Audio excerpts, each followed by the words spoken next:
بابام کو؟ چرا تو مشکی پوشیدی؟ اصلا اینجا چی گوی میخوری؟ با حرفام حق علما بلند شد. خودم از تخت پر کردم پایین و کشون خودم رسوندم به هلما. دستامو دور پاهاش حلقه زدم، گریه کردم. هلما تو رو خدا بگو همش تو رو خدا. بگو که مامانم زنده است. اینا رو میگفتم و اشک میریختم. به حال خودم زار میزدم، به حال مادرم. نمیدونم چه بلایی سرش اومده. نشست و منو بغل کرد. آروم باش تانیا، آروم خواهرم، آروم رفیقم، خدا بهت صبر بده. غم آخرت باش. اون خدا بیامرزم راضی نیست تو اینقدر خودتو عذاب میدی یا خدا بیامرز، خدا بهم صبر بده. پس حدسم درست بود. از ته دل فریاد زدم نه دروغه. از صدای من پرستارا ریختن تو اتاق. من و هلما رو از هم جدا کردم. داد و بیداد کردم نذاشتند آرام بخش بهم بزنم.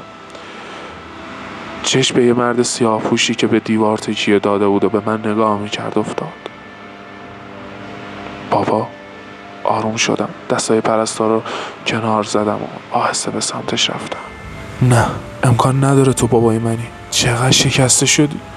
میگن قصه یه شب آدمو پیر میکنه. چی کشیدی از فراقش که این شده حال روزه؟ از شدت گریه نفس میزدم. دستامو آروم روی صورتش که غرق اشک بود کشیدم. دستامو گرفت و بوسید، بغلم کرد. گریه کردم. چی شد بابا؟ مامان کجاست؟ من چم شده؟ سرشو انداخت پایین و جواب داد. سرت گیج رفت خوردی زمین.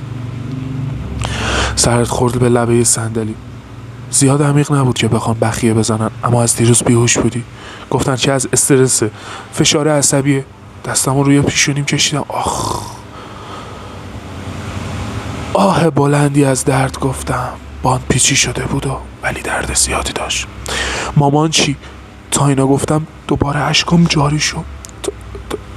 تموم کرد. قراره نیم ساعت دیگه جنازه رو تحویل بگیریم، ببریم دفن کنیم. اشکای بابا امون نمیداد. یکی پس از دیگری سرازیر میشد. چقدر تلخ بود بی مادری.